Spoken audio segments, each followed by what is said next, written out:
So thank you everyone for staying with us. We have our next session now, and I would like to introduce Raghav, who is a student ambassador and who will tell us about handling sound and audio information with AI. Because we've talked about handling text, we've talked about handling images, and now we'll touch the topic which is less frequently discussed, audio and sound. So Raghav, the floor is yours. You can introduce yourself, share your screen, and start presenting. Yeah, thank you, Dimitri, for the introduction. I'll try and share my screen.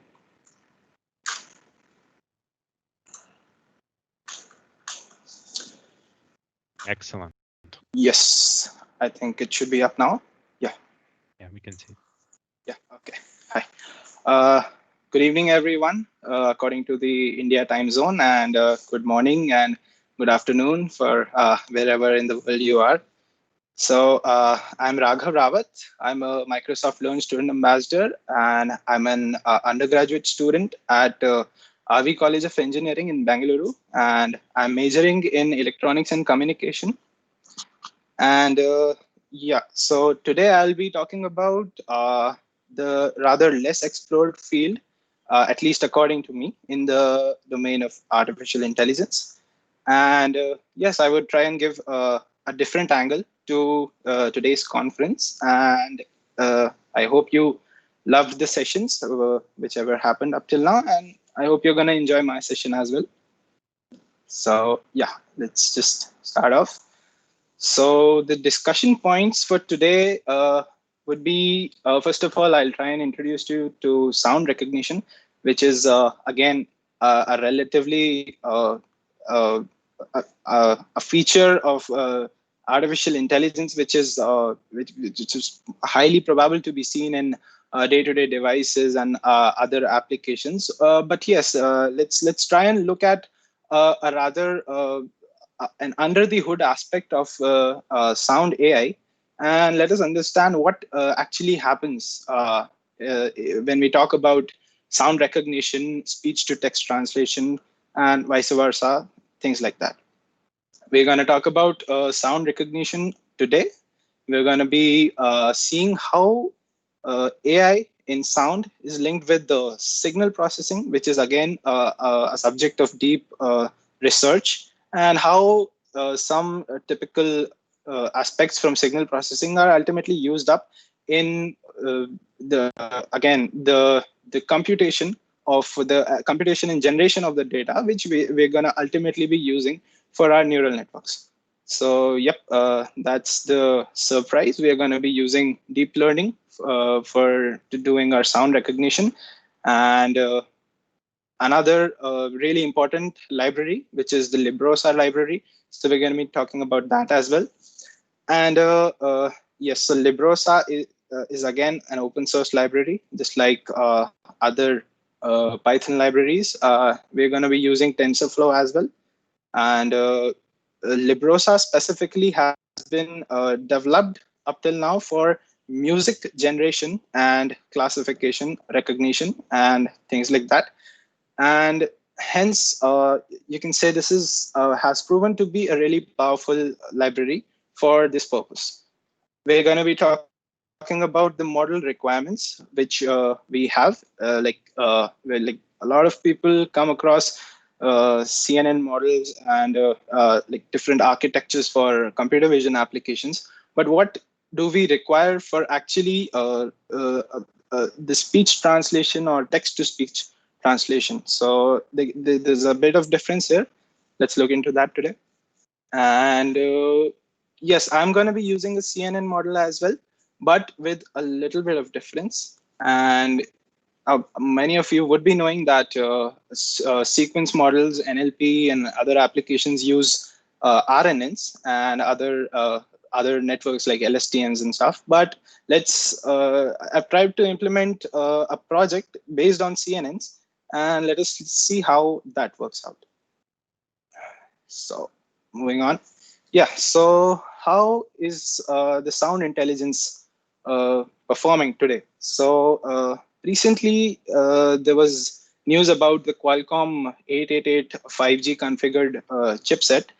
And So here the audio analytic has they have proven that their software, which is the AI3 nano sound recognition software, it is efficiently performing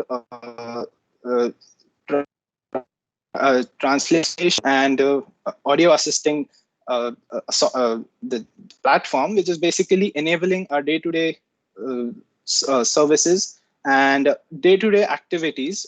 It's been aiding day-to-day activities of the visually challenged people, and ultimately the research and experimentation was concluded by the fact that they were able to deploy a software with just a 40 kb of capacity on the chipset, which is actually a great leap in the field of audio assistance.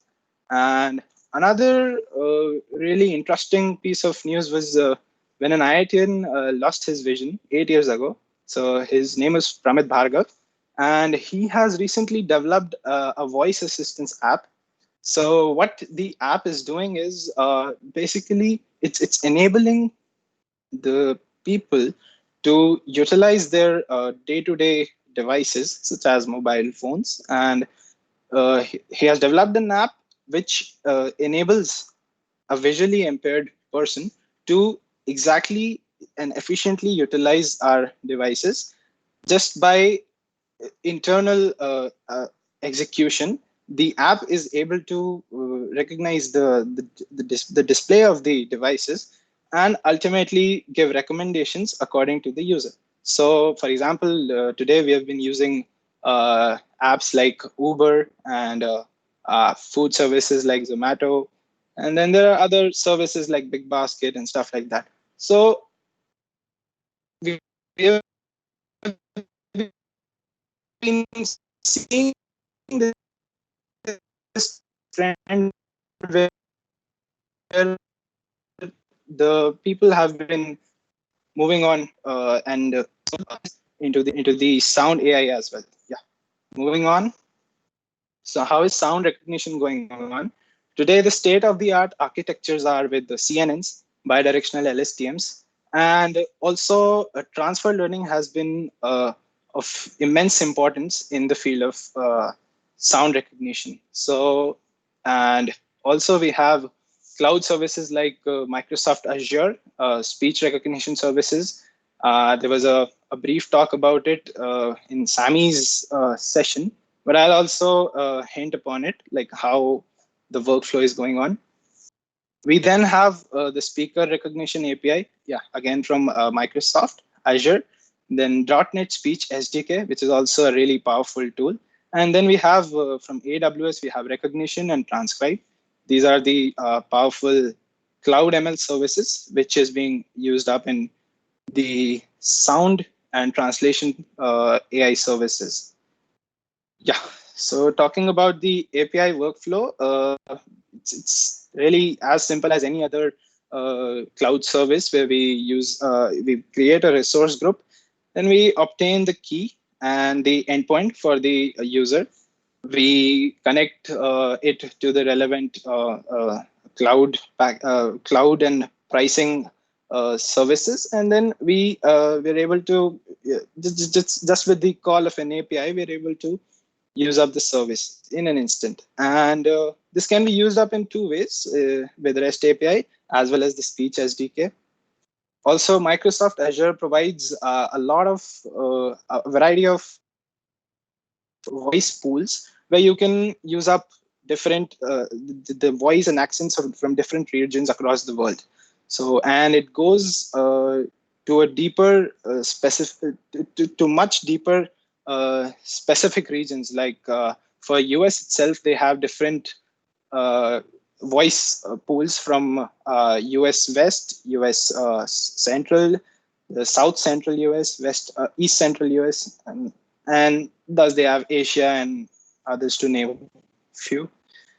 Yeah, so you can try it out yourself. You can check out Azure documentation, and I think the links would be provided in the resources section. You can also check out this amazing Learn module on language translations using and it just requires you to give your 70 minutes. You should definitely check it out. Yeah. So what is the link of sound recognition with signal process? This might be a bit overwhelming to see, but we'll come back to this. Yeah. So first of all, what is a Fourier transform? So I don't expect everyone to be knowing a Fourier transform, but yes, coming from an engineering background, I can give an overview of it and like how it is being used up into basically process the input audio. So a Fourier transform is basically used up to convert the time domain representation of signals into their frequency counterparts and to check off what components of frequency are giving how much value and strength to the ultimate amplitude that we have for the signals. And this plot comes out to be something like this. And this is consisting of no information for sound, for time, but this is purely for the frequency domain. So why are we using Fourier transform? Yeah, so basically a Fourier transform splits up different sound signals into their component signals, which are really rudimentary in their composition. So for example, a Fourier transform is able to split the signal into different sine and cosine waves. And ultimately, computation on these waves become easier when they are more and more into their rudimentary forms, into their simpler uh, forms. Yeah. So another important point about this is Fourier transform work on fixed time frames. So because of that purpose, we are able to compute a given aspect of the audio signals, because of which we are able to, you can say, construct a specific architecture for the neural network. And yeah, so yes, in that manner, we ensure that the neural network does not break, you can say, on each epoch. So you can basically, with the important pre-processing tools like these, we're able to focus more on the deep learning aspect and not on the audio pre-processing. Again, one more thing of importance is an SFTT, which is a short Fourier transform, which is again done on even smaller intervals, because of which basically we are able to work on even more data, which you'll be getting idea about in the coming demo session. So we have something called a spectrogram. So a spectrogram is basically a decibel plot. Again, a decibel is a logarithm of the amplitudes of signals.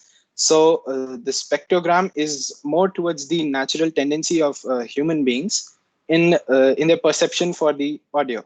So this is a realistic view of how humans perceive audio, and that's why this is a really important step.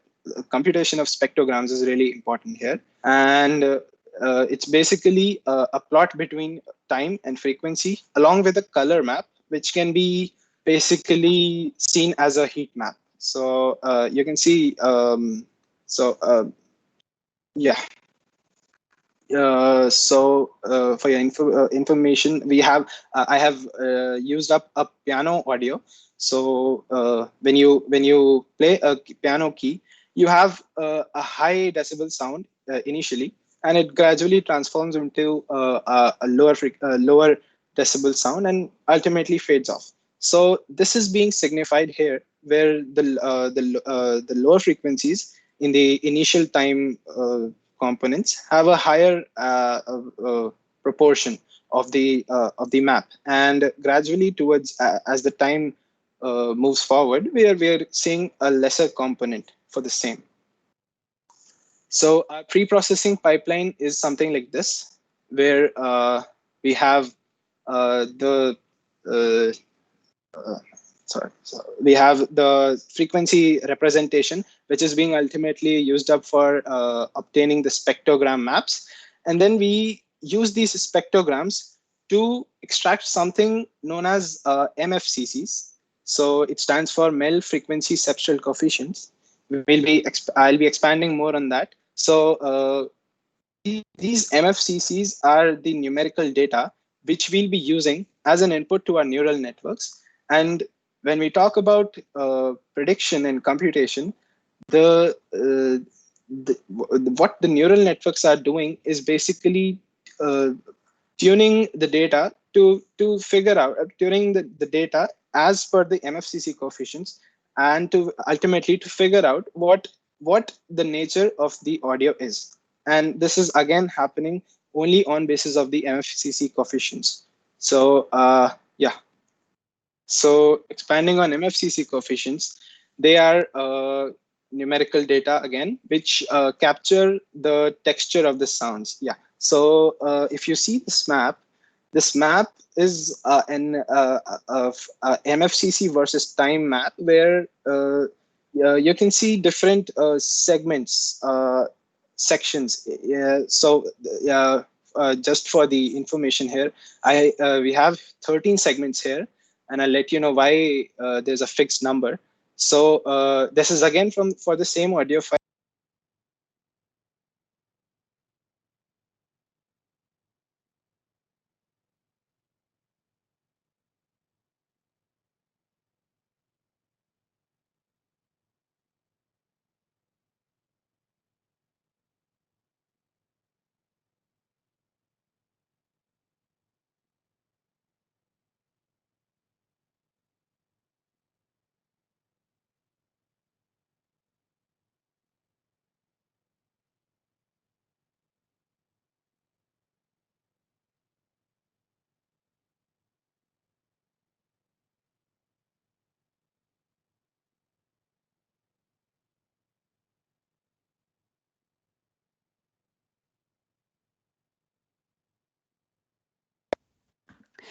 Hi, Raghav. Sorry to interrupt. I think you just muted. Could you just double check and unmute for us in Teams? There we go. There we go. We hear you again. Yeah. Apologies for that. Okay. Sorry to interrupt. Keep going. Yeah, it's a great presentation. Sure. Okay. Thank you. Yeah. Moving forward. So this is completely based on the human perception, and that's why we are trying to extract as much amount of MFCC coefficients which are required for the efficient computation of the audio types. And hence the given and the researched out range for the coefficients is about 13 to 40. The number 13 is significant to music, and again, like it's a little out of scope of the talk, but yes, for the timing, let us see it the way that 13 MFCC coefficients are basically the dimensions, the number of dimensions in which the sound data is being represented. And we're not going for more number of dimensions, as again it adds up to the computation time which is required for the training of the neural networks. So we'll see how these coefficients are computed in a code run through in a while. Yeah. So again, it's a quick overview of the process. Is we take a Fourier transform of the signal. We map the signal according to their MEL scales, which is again a scale according to frequencies and pitch. So it's a direct linear mapping. And then this scale is used for something called as triangular overlapping. For people who are very much interested in the same, I think the links will be provided in the resources section. You can definitely check them out.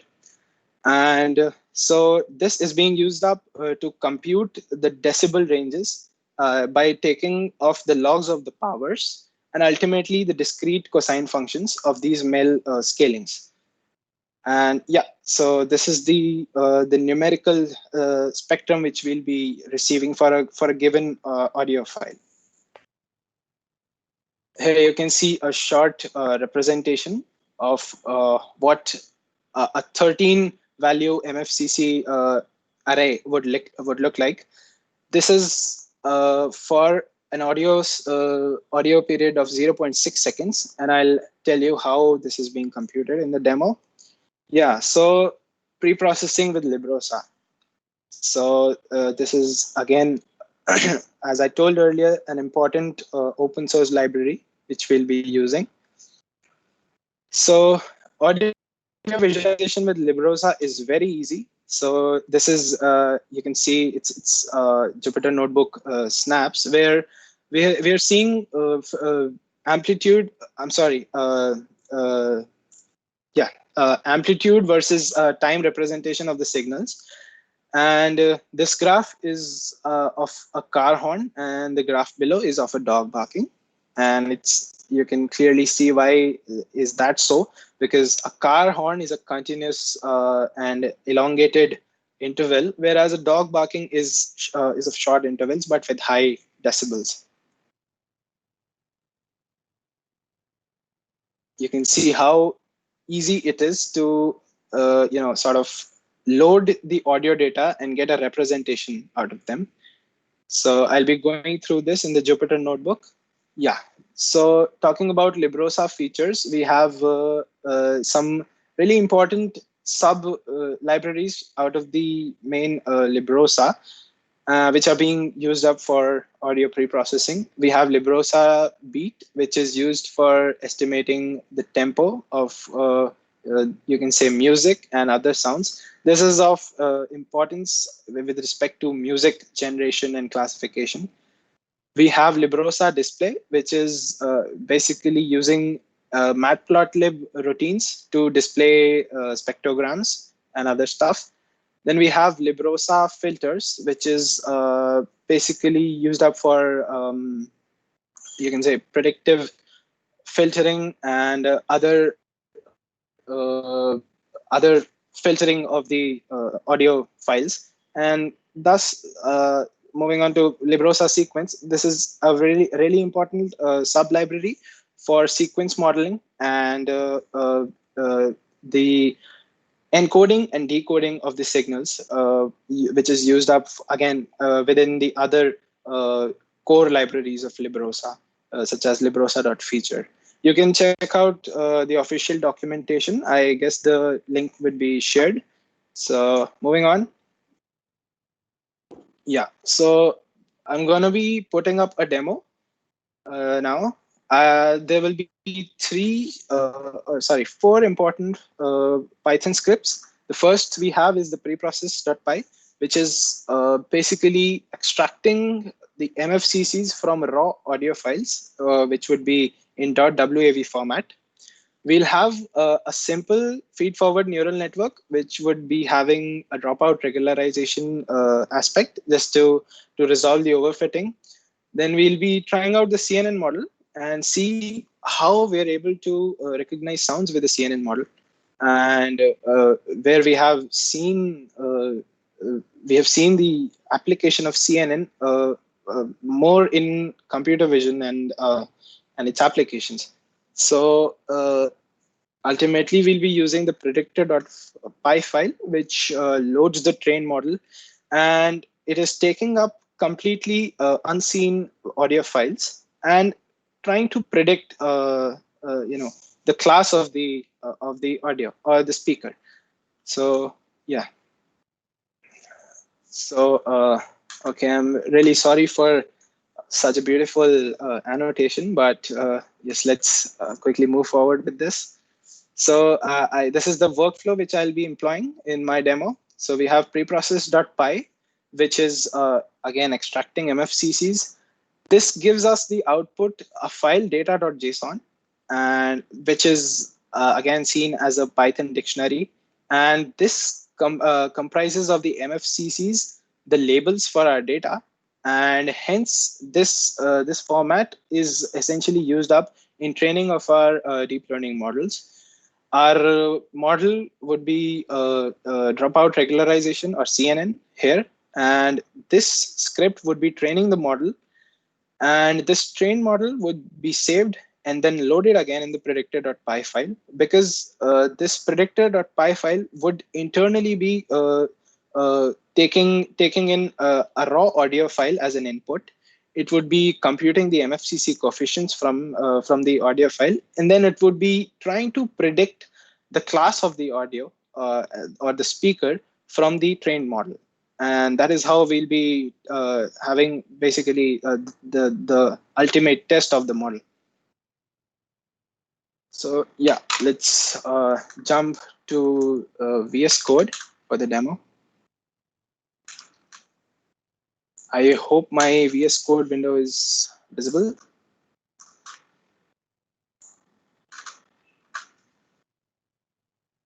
Yeah. So we have preprocess.py open. We load up the important libraries, OS, LIBROSA, math, and JSON.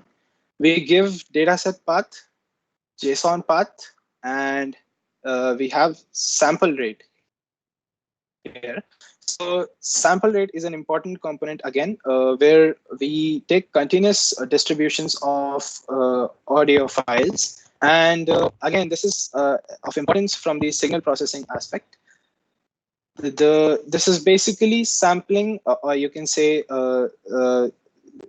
considering very tiny intervals of our audio signals and computing our further preprocesses onto the sampled representations.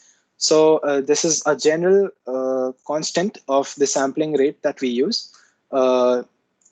Coming down to the second constant, there is duration under consideration. So basically, I'm trying to take up 3-second audio files, which would be helpful for the faster training of the model. And also it is a decent enough length for for the efficient training of the model. So moving on, this is a general a very important function in this Python script. This is generating the MFCCs. We give the data set path, we give JSON path, we give number of MFCCs that we require, and we give a number of basically the fast Fourier transform window that we want to compute from the audio file. And these numbers, NFFT and the hop length number, these are in terms of samples. So this is the number of samples which we'll be computing FFT on. And this is basically the amount of shift that the FFT window would be doing after each FFT computation. So, and yeah, hence we'll be basically jumping 5 and 2 samples after each computation. And the number of segments is the number of parts from each 3-second audio file, which we are considering. So you can say ultimately there are 5 different data points from each audio file. So we'll see the use for it afterwards. Now we have the representation of data. This is done again in the form of a Python dictionary. We have mapping, MFCC, and labels as the keys. And mapping would be automatically filled up. Again, we'll see how this is working below.